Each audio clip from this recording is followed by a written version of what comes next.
राधे प्यारे भक्तों, क्यों कुछ लोगों की मृत्यु कम उम्र में हो जाती है? ये प्रश्न हर दिल में कभी न कभी उठता है। जब किसी छोटे बच्चे की सांसें थम जाती हैं, जब किसी युवक या युवती का जीवन अचानक समाप्त हो जाता है, तो पूरा परिवार हिल जाता है। लोग कहते हैं इतना अच्छा था, इतना होनहार था, फिर भी क्यों चला गया? आज हम इस गूढ़ रहस्य का समाधान करेंगे शास्त्र, संत और अनुभवों के आधार पर। सज्जनों, संसार का पहला सत्य है, जिसका जन्म हुआ है उसकी मृत्यु निश्चित है। भगवत गीता में श्री कृष्ण कहते हैं, जातस्य ही ध्रुवो मृत्यु ध्रुवम जन्म मृतस्य ची, अर्थात जिसका जन्म हुआ है उसकी मृत्यु होगी, और जिसकी मृत्यु हुई है उसका पुनर्जन्म होगा। इसलिए मृत्यु कोई दुर्घटना नहीं है, ये अटल नियम है। हाँ, ये प्रश्न जरूर उठता है, कोई बुढ़ापे में क्यों मरता है और कोई बचपन या जवानी में क्यों? प्यारे भक्तों, गांठ बांध लो, कोई भी न जल्दी मरता है न देर से। मृत्यु तभी होती है जब आत्मा के कर्म पूरे हो जाते हैं। शास्त्र कहते हैं, कर्माणि गतति मनुष्य लोके न चान्यथा, अर्थात इस संसार में हर घटना केवल कर्मों के आधार पर होती है।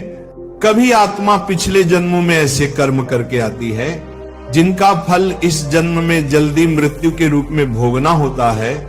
कभी आत्मा स्वयं ही चुनकर आती है कि मैं इस जीवन में केवल 10 साल, 20 साल या 35 साल ही रहूंगी, मुझे किसी का पुराना हिसाब चुकाना है और फिर लौट जाना है। अब प्रश्न उठता है, यदि आत्मा का अपना कर्म है तो परिवार क्यों दुख भोगता है? सुनो बेटा, ये भी कर्म बंधन है। कभी माँ ने पिछले जन्म में उसी आत्मा को दुख दिया होता है, तो इस जन्म में वह बेटा बनकर आता है और जल्दी चला जाता है। माँ जीवन भर रोती रहती है, यही उसका हिसाब है। कभी पति जल्दी मर जाता है, पत्नी जीवन भर विधवा रहती है, ये भी पुराने जन्म का हिसाब है। गांव की एक माँ का प्रसंग है। उसका इकलौता बेटा बड़ा होनहार था, अचानक बीमारी में चल बसा। माँ ने खाना पीना छोड़ दिया। तब गांव में एक संत आए और बोले, माता, ये तुम्हारा बेटा नहीं था, ये तुम्हारे कर्मों का अर्ण था, ये केवल थोड़े दिन के लिए आया था। अब आंसू मत बहाओ, हरि नाम लो। तभी से वह माँ रोकर भजन करने लगी। प्रेमी आत्माओं, अब एक गहरा प्रश्न, क्या भक्ति करने वालों को भी अकाल मृत्यु आती है? हाँ, आती है, लेकिन भक्त की मृत्यु और साधारण मृत्यु में बहुत अंतर है। भक्त का जन्म और मृत्यु दोनों ही प्रभु की योजना का हिस्सा होते हैं।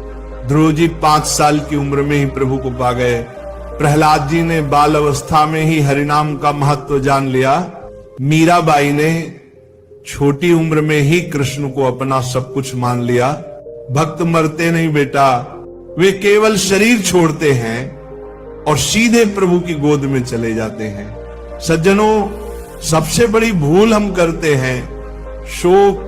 जब कोई चला जाता है हम अत्यधिक शोक करते हैं। भगवान श्री कृष्ण ने गीता में कहा, अशोच्यानन्वशोचस्त्रम प्रज्ञावादांश भाषसे, अर्थात जो शोक के योग्य नहीं है उसके लिए तू शोक कर रहा है। शोक आत्मा की गति को रोक देता है। जितना हम रोते हैं उतना आत्मा बंध जाती है। एक गांव का उदाहरण सुनो। एक पिता का जवान बेटा मर गया, वह रोज रोता रहा।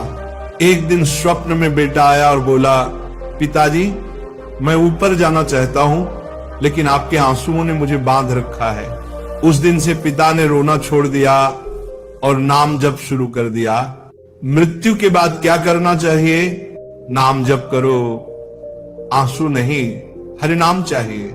यही आत्मा की सच्ची मदद है। भागवत सुनो, भजन करो, सत्संग करो, उसके नाम से भंडारा कराओ, भागवत कराओ, अपने जीवन को जागृत करो। मृत्यु आंख खोलने के लिए होती है। जो चला गया वह संदेश देकर गया है, अब तुम जागो, प्रभु से जुड़ो। संतों की शिक्षाएं देखो, अजामिल ने जीवन भर पाप किया पर मृत्यु के समय हरिनाम लिया और मुक्त हो गया। भरत जी ने मृत्यु के समय हिरण की चिंता की तो अगला जन्म हिरण हुआ। रैदास जी कहते हैं, मन चंगा तो कठौती में गंगा, अर्थात यदि मन हरिनाम में जुड़ा है तो मृत्यु भी भक्ति का उत्सव बन जाती है। प्यारे भक्तों, कर्मों की गणना इतनी सूक्ष्म है कि हमारी समझ से परे है, परंतु एक उपाय है जो सबको काट सकता है। हरिनाम दिन रात जपते रहो। हरे कृष्ण कृष्ण कृष्ण हरे हरे, हरे राम राम राम हरे हरे। जो हरिनाम जपता है उसकी मृत्यु अकाल में, वो महाकाल की गोद में चला जाता है।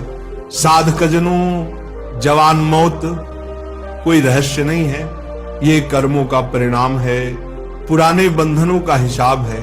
और प्रभु की योजना है, यदि किसी प्रिय की मृत्यु हो चुकी है तो उसे आंसुओं से नहीं, हरिनाम से श्रद्धांजलि दो, भजन करो, सेवा करो, भागवत कराओ। याद रखो, जो हरिनाम से जुड़ गया उसका कोई जन्म व्यर्थ नहीं होता, उसकी कोई मृत्यु अकाल नहीं होती। राधे राधे। तो अगला जन्म हिरण हुआ। रैदास जी कहते हैं, मन चंगा तो कठौती में गंगा, अर्थात यदि मन हरिनाम में जुड़ा है तो मृत्यु भी भक्ति का उत्सव बन जाती है। प्यारे भक्तों, कर्मों की गणना इतनी सूक्ष्म है कि हमारी समझ से परे है, परंतु एक उपाय है जो सबको काट सकता है। हरिनाम दिन रात जपते रहो। हरे कृष्ण कृष्ण कृष्ण हरे हरे, हरे राम राम राम हरे हरे। जो हरिनाम जपता है उसकी मृत्यु अकाल नहीं होती, वो महाकाल की गोद में चला जाता है। साधकजनों, जवान मौत कोई रहस्य नहीं है, ये कर्मों का परिणाम है, पुराने बंधनों का हिसाब है। और प्रभु की योजना है, यदि किसी प्रिय की मृत्यु हो चुकी है तो उसे आंसुओं से नहीं, हरिनाम से श्रद्धांजलि दो, भजन करो, सेवा करो, भागवत कराओ। याद रखो, जो हरिनाम से जुड़ गया उसका कोई जन्म व्यर्थ नहीं होता, उसकी कोई मृत्यु अकाल नहीं होती। राधे राधे।